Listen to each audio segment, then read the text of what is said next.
All right, my name is Rich Schmidt. I'm here at Johan Vineyards with Dan Rinke. It's July 1st, 2019. Thanks so much for joining us today, Dan. We really appreciate this. Thanks for having us. So first question is, why wine? Why wine?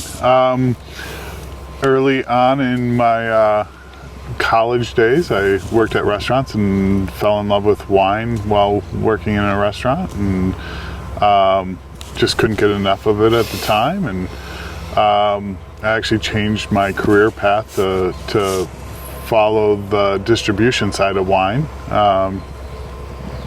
mostly because I was so intrigued with it, and there's just so much involvement in wine that it really filled an intellectual need, along with also the taste senses too. So you were at Fresno State at the time? No, that's the second time through college. Second time through college, okay. Yeah. First time through college, I played football for a Division III school back in Wisconsin, and started working in bars as security or bouncing as checking IDs.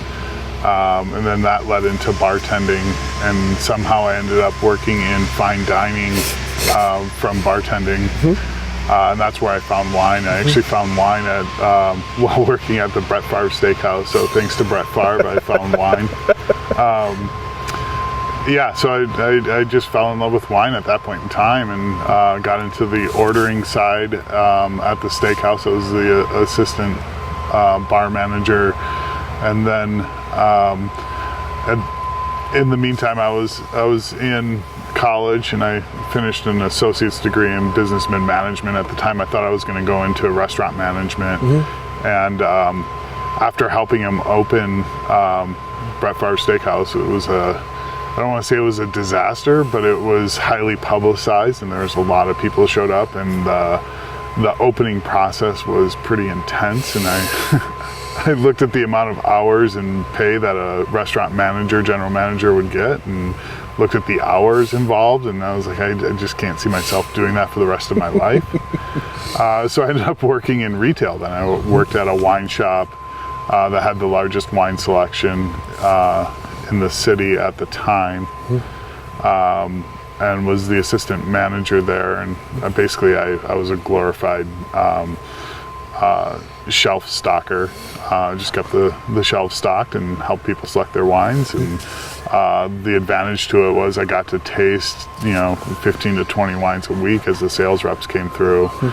So it really opened up my eyes to world wines and also domestic wines. And then from there, I ended up working at a distribution company. Worked at two different distribution companies. The first one was established pre-prohibition, and the owner, this was back in late 90s, early 2000s, and the owner at the time was 90 plus years old and decided to sell.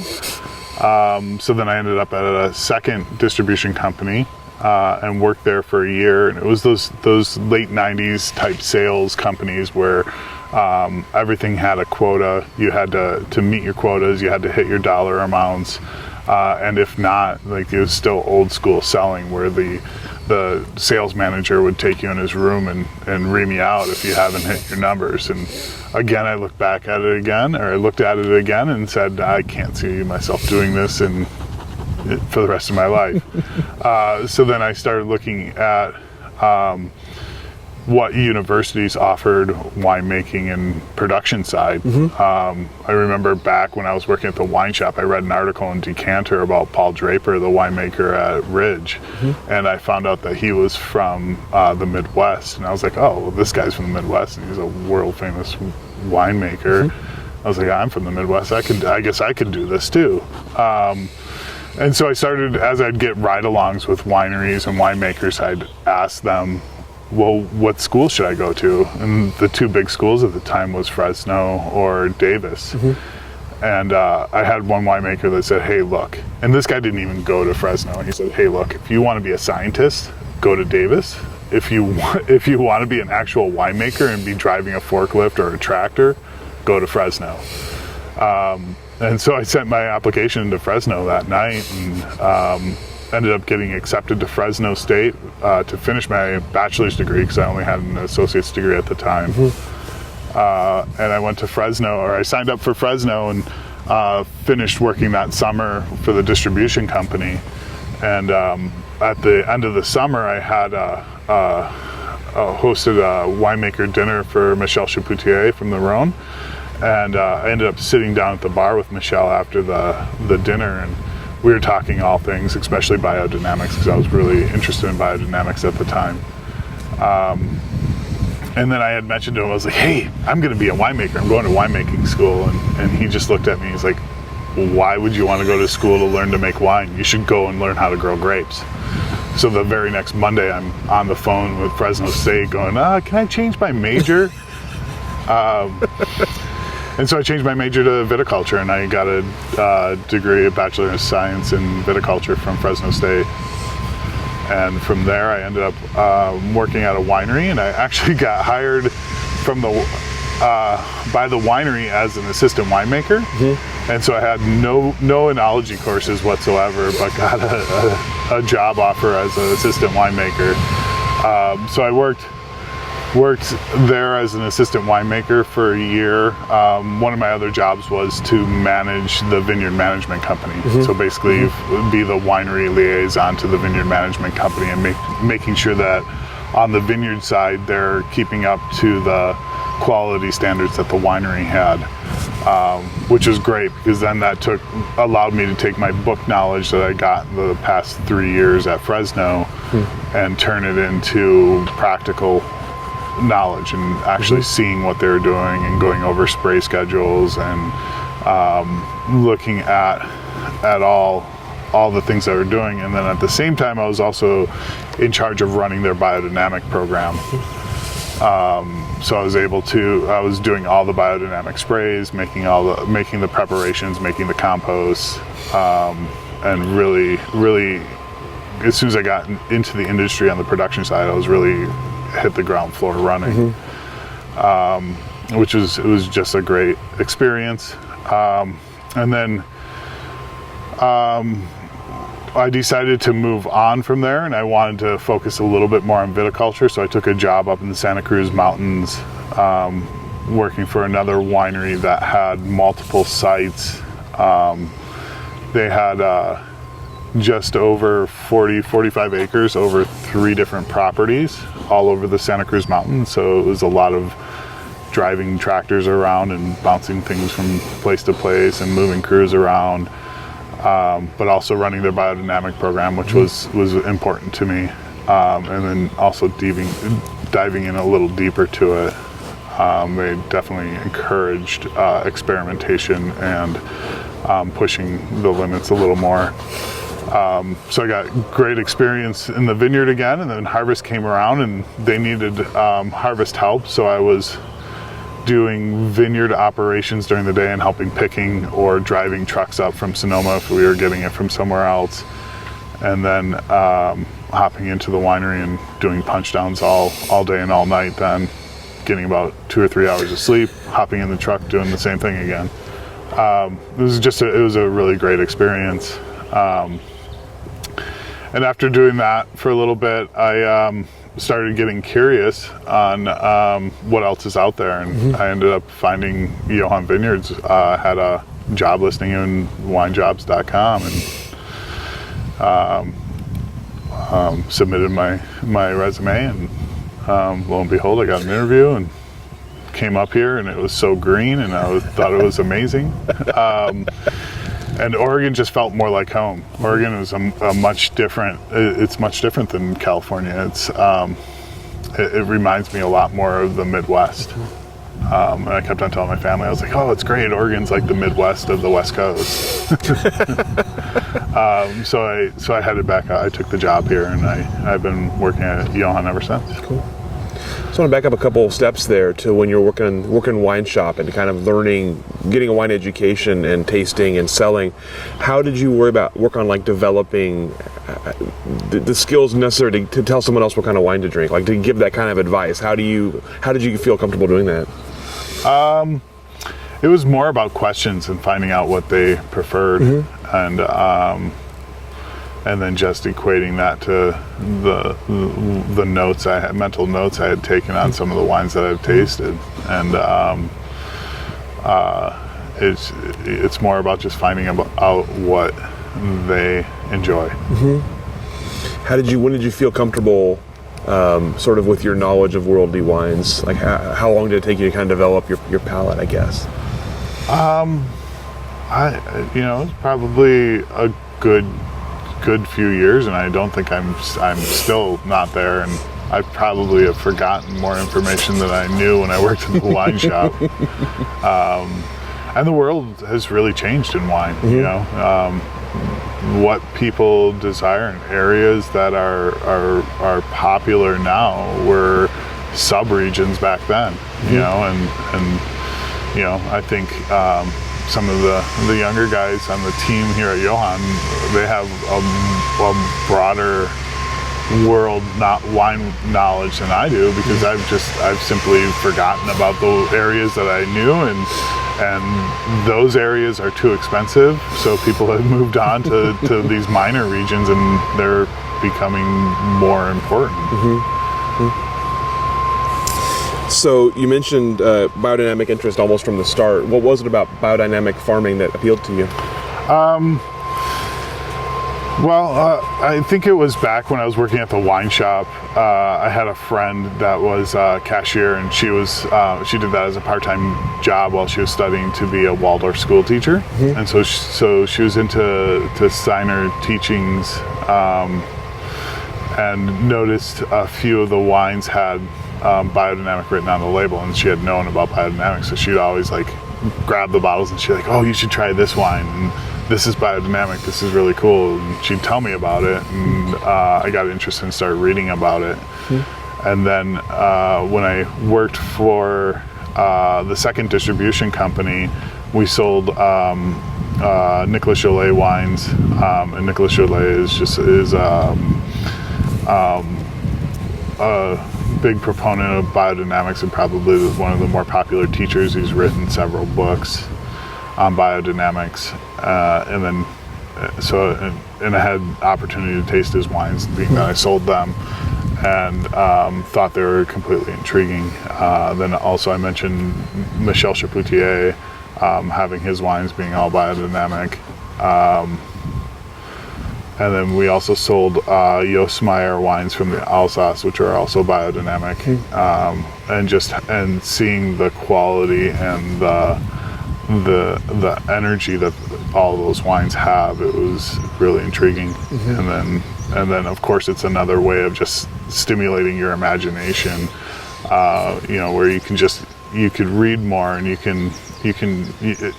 there's more of a latitude to imagine and use your creative thinking skills a little deeper than just reading scientific papers that say this is the science that we have found, this is the experimental design we laid out, this is how we did it, these are the results. Which I don't think has, you use a lot of your imagination in there. It's almost like reading reading fiction books that were actually nonfiction. You're able to sit back and just have to think about things a little deeper. You mentioned when you were in the Santa Cruz Mountains and kind of pushing the limits, you said, I think, as we said. What did you mean by pushing limits of biodynamism? I was just able to experiment a little bit more, work with teas, and different compost tea sprays, different teas. The financial backing of this winery was basically a spare no expense. If you can improve quality, then do it. So I was able to get the equipment I needed when I needed it. I could just go out and buy 30 tons of compost with no problem, and get a front end loader to move it around and do proper composting. And the funding was there to support any ideas that you had. How would you describe your sort of farming philosophy or your vineyard philosophy? I would say that I'm the lexicon of farming is pretty interesting at this point in time. There's a lot of words thrown out there that I'm not sure if those are exactly great words to be using to describe the farming. But I would say my farming has been informed by people such as Rudolf Steiner, Masanobu Fukuoka, Michael Phillips, who is a orchardist on the East Coast. I think other areas of farming can really inform how viticulture could be worked. Also, the teachings of Bill Mollison and the whole permaculture design, Mark Shepard from Permaculture. These are people that have written a lot of books that again are sciencey, but not necessarily 100% science. So it allows you to use your information or your imagination a little bit more. I think we need to start looking at our farming a little more creatively, and start looking more as an ecological system, and looking towards maybe. I keep thinking about my son and him taking over my business, and if he ever came to me and said, I want to go to school for viticulture or farming, I'd say, don't even bother. Go to school for ecology. Learn ecology, because that's truly what we need to learn to have an ecologically based system that's truly sustainable, if you want to use those words, or regenerative. I think that our farming methods are too simplistic, and we don't have a broad vision of exactly what's going on due to the constraints of modern science and having to eliminate all outside variables. There's so many variables in an ecologic system that it's really hard to study it in the constraints of modern science. Interesting. Where do you find your view fits in with the Oregon wine industry in general? Like, do you find yourself kind of as an outlier? Or do you find other people who kind of think the way you do? Really surprisingly, I've been really dwelling on this recently. There's a group of people that are coming forth with the type of farming that I'm interested in. And it seems like we've all culminated to about the same point. Like, we've come to like these same methods and methodologies and practices all about the same time without communication with each other. So I find like just talking to Mimi Castile, me and her have a real common agreements on how farming should be done, and we had never had a conversation until just last year. I would also include in that group Nate Reddy up in the Hood River. Although me and Nate talk all the time, but we haven't been talking about a lot of these practices. It's just like he'd say something, I'd be like, wait, I was just reading about that, or I was just thinking about putting this in my system. And then there's guys like Junichi, who's into basically the same stuff. I really can't think of other. I mean, I'm sure there's more people, but yeah, it's real interesting how we all kind of at the same time have come up with the same philosophies or thought processes. So then, given like the ideal scenario, what would your like ideal vineyard farm setting look like? Ideally, it would be a no-till organic system that has multiple species within the vineyard, both with cover crops, but also interplanted in between the vines, with diverse, real extreme diverse hedgerows on the outsides of the vineyard, on the peripheries of the vineyards. That would include multiple species of plants that work with this it's getting it's pretty complex. With also having a more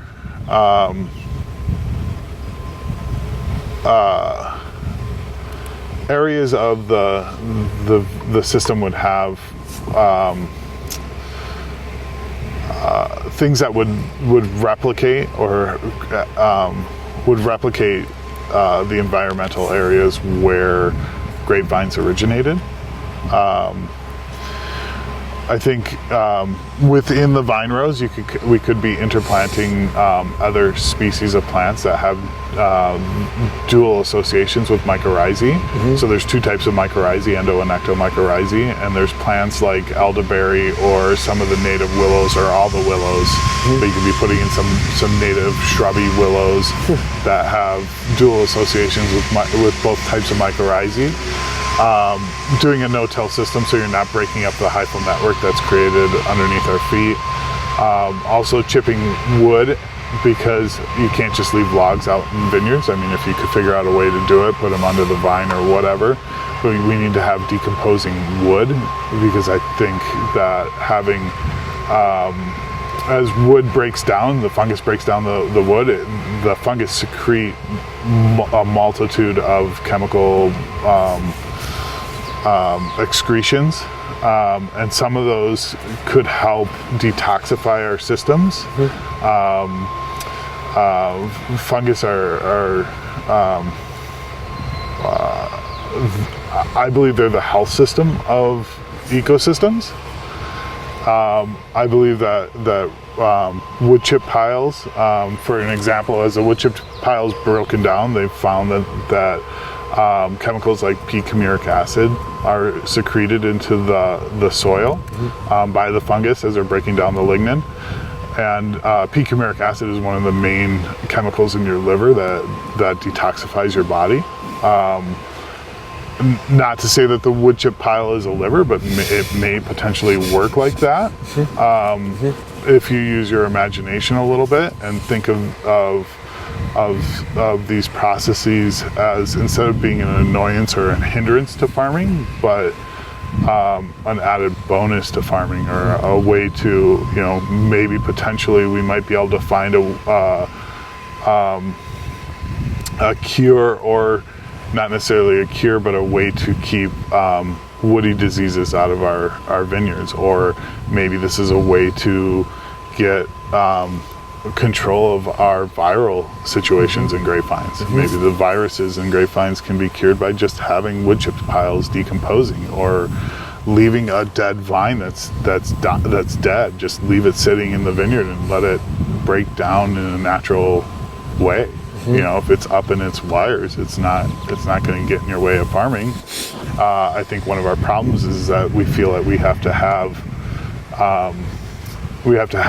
wall-to-wall grapevines from fence post to fence post and fill the entire property with just grapes. I think we need to set aside more wild areas. I know one of the things that I love about biodynamics, or the biodynamic certification, is that they require that you have at least 10% of native areas set aside. Instead of having, going out and buying a 19-acre property and then planting 15 acres of grapes in it, maybe you have to have a little bit less grapes and have 4 acres of wild wooded area, or wild meadow or pasture. Or I also think that it's important to run animals through your property. I think that mimics a natural environment more. Running animals through your property also helps with micronutrient cycling, and macronutrients, but I think it's more beneficial for the micronutrients. And it's also adding more organic matter to our soil. When you start getting into a no-till situation and you don't have, you're not breaking up your fungus and getting a bunch of oxygen into the soil, you're not burning up all your organic matter. Organic matter is so important to have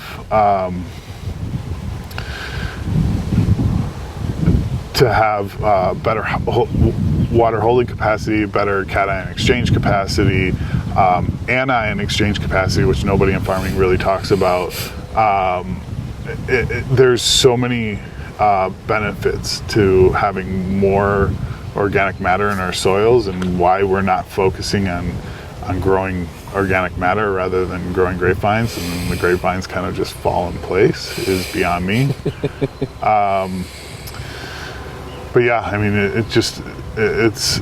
we got to start thinking of an entire ecosystem rather than a vineyard or the individual vine. It's, we're trying to grow a community of plants that support themselves. It's not just an individualistic, I need the grapes for my wine. I need the whole community to grow my wine, to raise my wine. Interesting. Okay, that's really interesting. A lot of it I don't understand, but a lot of it really interesting. Right. It is really complex, and I think it is hard to look at all the different influences that come from one. As one benefit, all the influences on the outsides that create that benefit. It's difficult. It's a hard thing to study for sure. Sure. So let's go back for a second before I get back to that. You got to Johan, and of course been here for a while. So tell me a little bit about sort of some of the changes you implemented here, some of the experiments you're working on, some of the growth that's happened here. Yeah. I'd say the first day I came, May 1st, 2007.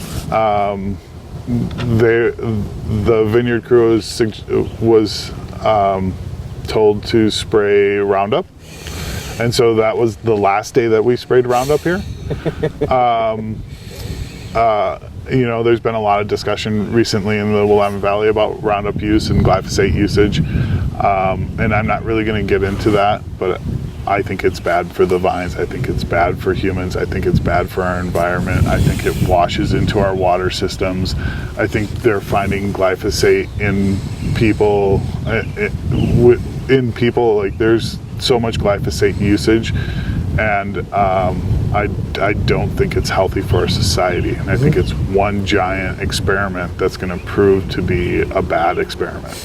And unfortunately, they're experimenting on us and on our environment. Luckily, we have our friends, the fungus, who will help clean that up. But I think we need to start changing that. And so things I've changed is stop using Roundup.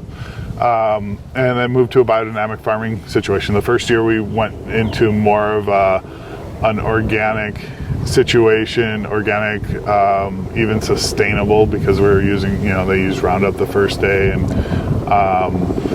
I was just getting a foothold of Oregon. Oregon is much different to farm in than California. It's so much, there's so much more humidity throughout the season. Like even today, you can just feel the humidity. And we're in July 1st, this is just perfect powdery mildew weather. Where in California, it wasn't quite as high pressure and powdery mildew. But then just moving the system and switching everything. Like we were into heavy irrigation back previous to me getting here. The vines were pretty young. They were 5 years old. So they're getting to the point where they needed to get weaned off of the water, but they were getting watered to the extreme. So I slowly moved it into a dry farming situation, but that happened, it wasn't into 2012 before I cut the water off completely. So just move into an organic farming, dry farm situation. Back then I wasn't sold on no-till situations, so we were doing every other row cultivation, because back then I thought the normal conventional thought is you grow this giant huge cover crop and then you mow it down and till it in right away, and you feed your microbes because you're putting all that green matter in there. The thing that we don't think about is all the root mass that's already under the ground. So so I've moved to a point where now I just mow it down and let it decompose on top, and then you got all the root mass underneath that's feeding the microbes. So you're getting a feeding both ways, and then you're also not burning up the organic matter by adding oxygen. And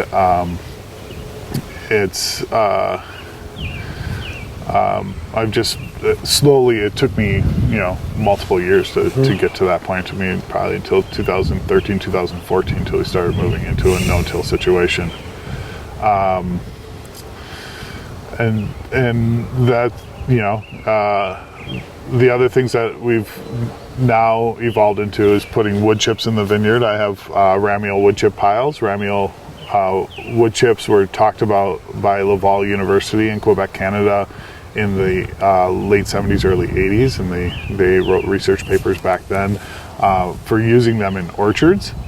And it's, I've never heard of vineyards using them until just recently, which I think is very interesting that we tend to get into viticultural research and we don't look outside of viticultural research. I think there's a lot of research that's been done out there in other cropping situations that we can take lessons from. Then we've also worked on putting I've got an experimental block where I put some elderberries in, which is a dual mycorrhizal association. See how that turns out. And I've also gone into a very diverse cover cropping system. Back in the day, my cover crops used to consist of 3, maybe 4 different species. Now I'm just trying to get as much as possible. So whatever I can find from the seed companies will get put in there. I've also moved to more heavier perennial cover cropping system. So perennial crops mostly is what I'm looking at. In school I learned that you should do grasses and legumes and do a grass legume blend, and now I'm trying to incorporate more broadleafs also into it, and continual flowering perennials. So you have a very understanding owner here is what you're saying in terms of allowing you to kind of try things. Sure. I mean, not that he would be able to tell me that what I'm doing is wrong. So, it kind of works out that way. I like it. And you've also expanded the varietals you're growing here. So tell me about how that's come about. Absolutely. So back in 2010, we were looking for a way to diversify our crop a little bit. So that was, the height of the crash. It was pretty difficult to sell Pinot Noir, Pinot Gris. And so we were looking at things to put into the vineyard to get a higher yield, because also back then we really struggled with yields. In these colder years, it seemed like we were on a biannual cropping situation. 07 was a big crop, 08 was a tiny crop, 09 was a big crop, 10 was a little crop, 11 big, 12 small. And since then it's changed, but back then that's the way it looked to me, and we were having minuscule crops, and it was really hard. I worked real hard to bring my farming costs down, but we couldn't, with the yields we were getting, we couldn't break even. So I was looking for crops, looking for grapes that would have a higher yield and keep the farming costs the same or less. And we came up with Gruner Veltliner. We basically studied climatic regions, so we were looking for the similar climate, and then also soils too. And we came up with Gruner Veltliner. The Wachau seemed to really match our climate pretty well, and then the Wachau is mostly granite, decomposed granite and schist. And we have a lot of decomposed granite here because of the way the soils were developed. When the Missoula floods came through, Johan here, you can see the gap right in here. That got dammed up by glacial chunks, and then the waters would flow over the top of this, and it stripped off all our old topsoil, and then would decompose, it would drop soils from Washington eastern Washington, Idaho, Montana, and drop it all over here.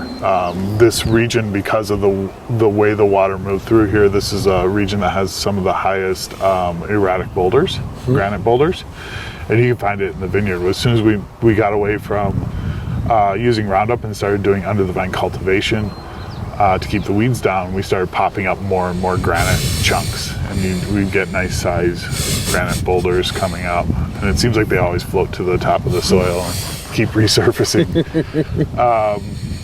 So we saw more and more decomposed granite, so I was like, oh, that's interesting, and just kind of banked that and kept that in the back of my brain. And then when we started researching different varieties, Grüner Veltliner seemed like a great thing to go. And since we were doing a white, Austrian white, we looked at Blaufränkisch, which is another great Austrian red variety. Although it's typically grown in a slightly warmer region than what we were in, but even back in 2010 and 11 when we grafted it over, which were two of the coldest years that I saw in my 13 years here so far, we're still wondering about climate change and global warming at that point.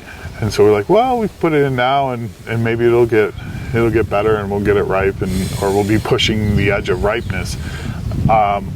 Which I have always thought that pushing viticulture to the edges makes the greatest wines possible. So when you're growing on an ecological edge, so pushing your ripeness to the very end before the rains come, those make the best wines. Typically, is what I see.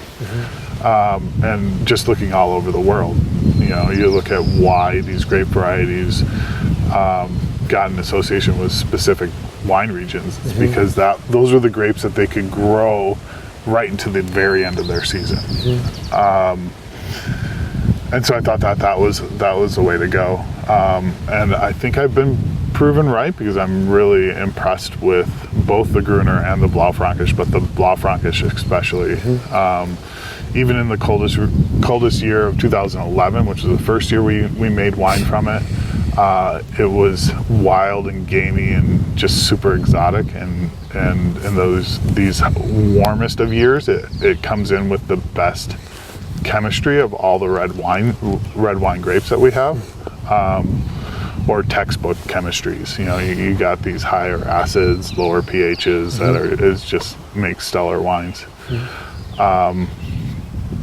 And so those were like the first two that we did. And then in 2011, we grafted some more for a friend up in Portland. And he wanted Loire varietals. So we planted Milan de Bourgogne, Gamay, and Cab Franc. And Cab Franc is definitely our latest ripening grape. It has been every single season. But it's not too much later than Pinot. So 2 weeks to maybe 3 weeks post Pinot Noir. And in the last couple of years, we've actually been harvesting Pinot Noir after the Cab Franc. So it's kind of interesting to see that happen.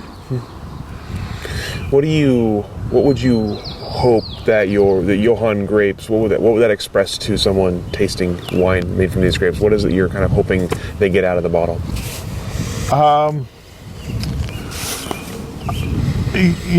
I'm more of a classicist, a classic wine guy. I like wines that can age, that can be delicious upon release, but age gracefully. I love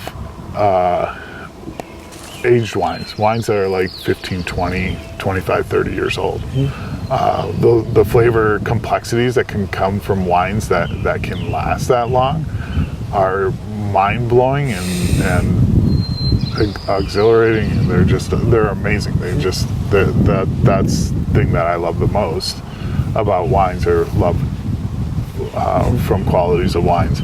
So I want things that can age, which means that you have to have good acidity, you have to have good fruit, good tannins, good acidity, and those three things in balance. And so so for red wines, that's what I'm looking for, grapes that can do that. So I think one of our big promising grapes right now is Mongoose Noir.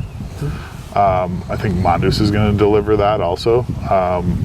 We just harvested it for the first time last year, but the acid, tannin, fruit profile is pretty cool. But I think it's going to be a great wine here.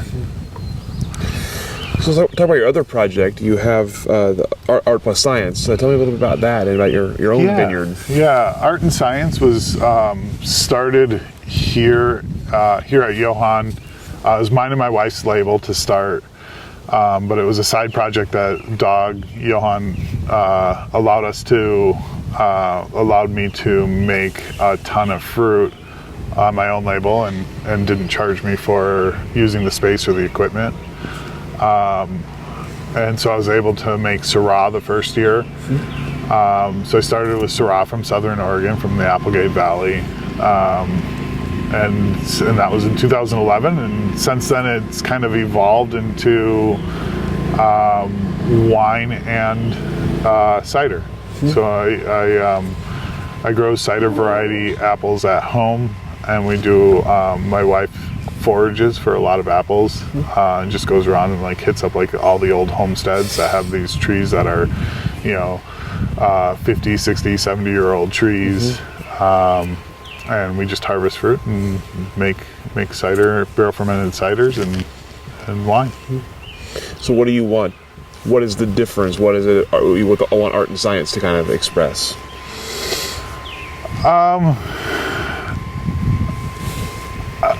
I would say I wanted to be a brand that pushes the limits of what people expect from beverages, modern beverages. Our stuff is sometimes a co-ferment of Gruner Veltliner and apples, and then aged in an acacia barrel, which is a fairly unique thing that I don't think many people have tasted before. And so I want to offer more tasting experiences, and kind of open people's minds to the possibilities of fermented beverages. What made you decide to try mixing apples and grapes into one beverage? Well, the vast majority of apples that we were foraging, that we were harvesting at the time, were not cider varieties. And so that means that they tend to be higher in sugar, lower in acid, and zero tannins.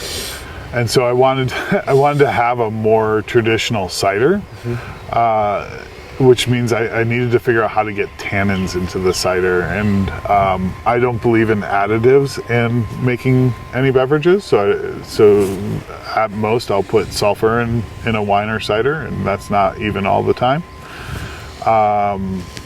And so I wanted to get tannins in there in a natural way. And I had an experiment back in 2000, I think it was 11 or 12, at the very beginning of Gruner and Blaufränkisch, and I made a rosé that was a Gruner Blaufränkisch co-ferment, and I left the Gruner skins in there for the co-ferment, and it was so tannic. It was ridiculously tannic. So I kind of went back to that and remembered how tannic Gruner could be, and so I wanted to add those tannins, but then also just flavor profiles. They really seem to kind of, in my mind, work together, and it has, like, it works out.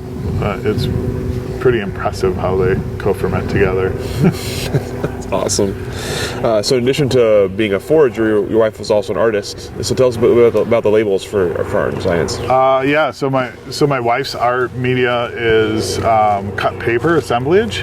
So what she does is she'll cut an image out and layer that on multiple layers of cut paper, and then put it on a plywood backer, and then nail that down. So it's got a real textural look to it. It is two-dimensional, but it seems three-dimensional when you look at it. And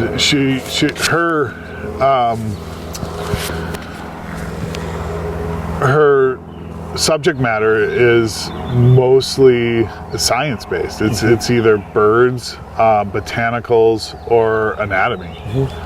And so we decided to stick with that as a theme for our labels. So the cider labels will have birds on them, and the wine will have anatomy on them, and then the co-ferments will have both. And that fits more with the name Art and Science. I looked at her art and I was like, oh, this is like art. Like her art to me it just screamed art and science. We were talking about what we went to college for, and she went to college for art, and I went to college for science. So it was kind of spun out of both of our backgrounds. So what are your future plans with Art and Science? Well, we just planted another 11 acres, so we're up to 15 acres of fruit, including grapes, apples, pears, quince. And we're looking at opening a tasting room. Last 2 years ago, we built a processing facility, a cellar at home. So yeah, it's just working on the farm and making ciders at home, and hopefully selling more of it from the tasting room. Sure. Tell me a little bit about the Rochambeau, the philosophy behind your Art and Science. The philosophy. Yeah, what's your philosophy behind it? What's behind the farm? I guess. Like, what's the? Yeah. So with the farm, I want to have a farm of the past, something that has a diversity of crops. I think back of my uncle's farm where my mom grew up, and they had cows and pigs and chickens, and then they had alfalfa fields and corn fields, and and then rotated that with soybeans, and it was a multifaceted farm, and it's not solely based on one specific product. And that's what I'd like to look at doing is having more integration of animals at home. We have pastures, we have a hay field, we have 15 acres of fruits, and making all those things available for as products that we sell. Just having a diversity of products available. You mentioned that it kind of started as a sort of side passion project, started here and has now expanded. I'm curious about sort of how the Oregon wine industry sort of supports those kind of side passion projects and helps them to grow. I see, but I see this not necessarily just in Oregon, because I also see it in California with my friends too, but a lot of wineries will encourage their winemakers or their winery staff to start a small label. Some of them because they want to make sure that the people don't cut and run, leave them high and dry, so that they have their barrels in the cellar. They know they can't leave. And some wineries do it because we're small businesses, and it may not be as easy to give someone a raise every year. So instead what they would do is give them a little space in the cellar and say, I know it's not a monetary raise, but you can turn this into money, and I'm not going to charge you. And it's a great way to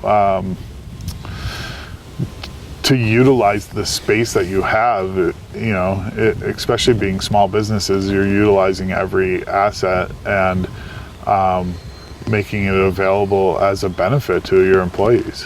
I think it's a great way to do that. I think a lot of people are looking at how they can pay it forward. Like, they've also been helped out a lot. I have a friend that we've been our longest selling customer, Brian at Big Table Farm, came he gives me, at the beginning was giving me barrels. He's just like, here's barrels, I'll give them to you. And he's like, I have to pay it forward because I had the same thing done to me when I started. Someone was giving me barrels, and I see you starting out, and I know the position you're in, and I know where you're at, and this is how I can help you, and I don't need them. Like, it's a great way to do it. And I believe in that, karma and helping people out. Like, you see where they're at, and, you've been there before, and how can you make it easier for them? And, it's I think that's what community is about, though, is helping each other out. So you mentioned that you're coming into your sort of 13th year in the industry. So you've seen a lot of changes recently. I'm curious if that kind of philosophy is still kind of the guiding principle in Oregon wine, or if you're starting to see changes. In terms of kind of community paying it forward, does it feel like that's still the same kind of industry right now? Absolutely. I think it's actually growing. I see more interactions now with these smaller labels than I did at the beginning, and I don't know if that's just because I'm isolated up here in Johan and didn't talk to many people early on.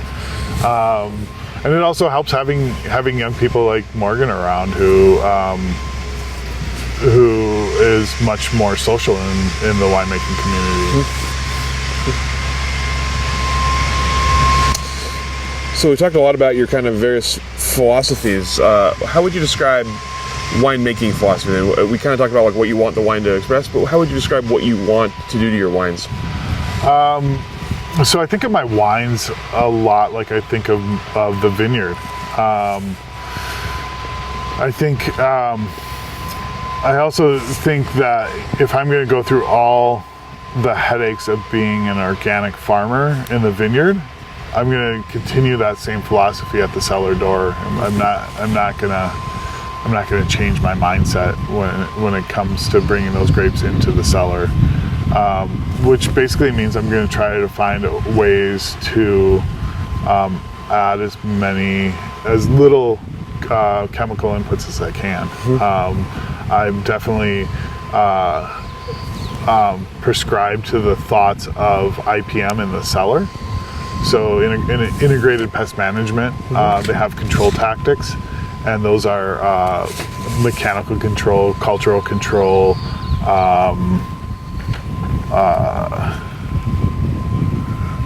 those are the two I can think of right now, and then chemical control is the last one. There's 5 strategies, and I think you should tick through that list in order, and chemical control being the last one. So in the winery, if I've got issues, I want to think through the processes first and make sure that I'm doing everything I can to minimize any inputs. And since I'm a farmer first, I want to reflect what the farming does, and I don't want to get in the way of the terroir. I think by adding any chemical additives to wines, you're bastardizing the terroir. And I want to steer clear from that, and I want the fruit to speak for itself. So I'd rather look at making sure that my sanitation's extra more involved. I'm cleaning everything really well. I'm topping my wines up. I've always topped wines weekly, which is a bit excessive in the wine industry. Usually it's every 2 weeks to every 3 weeks to maybe once a month, or maybe longer, depending on who you are. But I think if you're physically excluding oxygen, you can use less sulfur, or you have less microbial issues, because most of the microbial spoilage comes from aerobic microbes. So if you're creating an anaerobic condition, you never have those spoilage microorganisms developing. And so it's that kind of mind thought. Like you go through and you look at the process, and you just like, well, how can I change this in a physical way or in a cultural way, rather than changing it in a chemical way. Interesting. You mentioned the terroir here and sort of trying not to change it. So how would you describe the terroir here at Johan? I think that there's definitely an elegance to Johan, a prettiness to it, a floral aspect. And this goes for all varieties. It pretty much shows across varieties too, a lot of the similarities. And there's also a salinity that I see. And that goes, in Chardonnay it may come off as sea brine, where in Blaufränkisch it comes off of a more sanguine quality. But there's a salinity or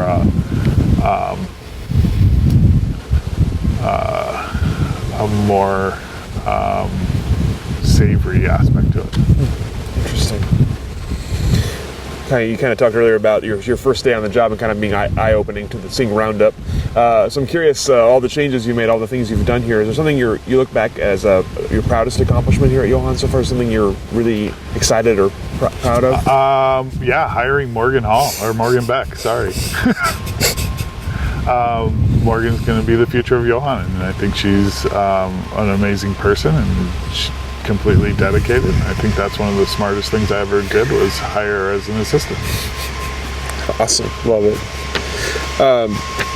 What do you see as you look ahead here, 10 years, 15 years down the road here at Johan? What do you see in the future?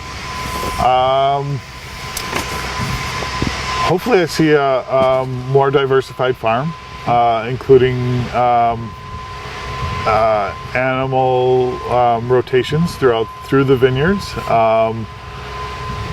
and maybe a larger production facility so we can make a little bit more of the fruit ourselves instead of selling it all.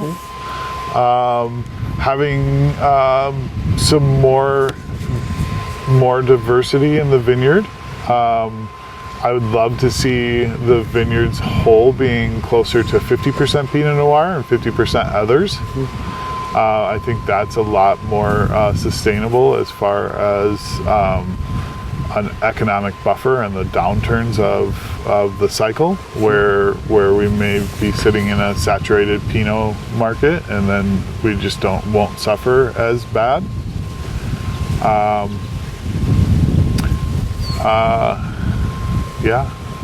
Other than that, maybe I don't know.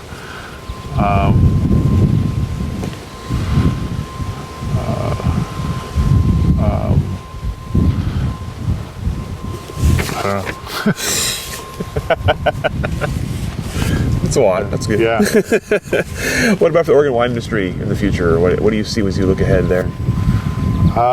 As the Oregon wine industry, I see it diversifying more, being more dynamic than what it is currently,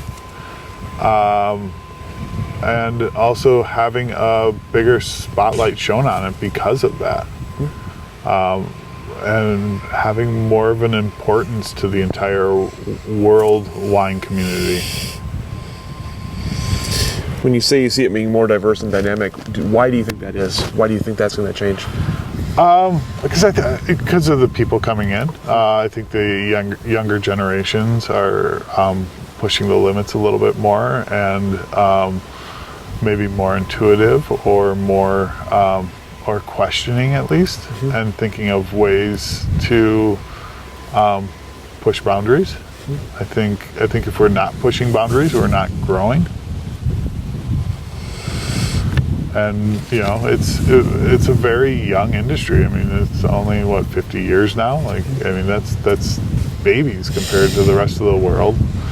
And we've got a lot to learn, and we just got to keep our minds open and experiment and try new things and find out what works best. Just because the first couple people planted certain varieties, it doesn't mean we have to stick to them. We can try some more things and see what else happens. What about anything any projects or experience you're working on right now that you're excited about for the future? I'm excited to see what happens with the experimental block I have with having interplantings of different species, and how the vines react to having some more decomposing matter and decomposing lignin in its environment. I'm pretty excited to see how that stuff turns out. What advice did you have for someone who was looking to join the Oregon wine industry today? Run away.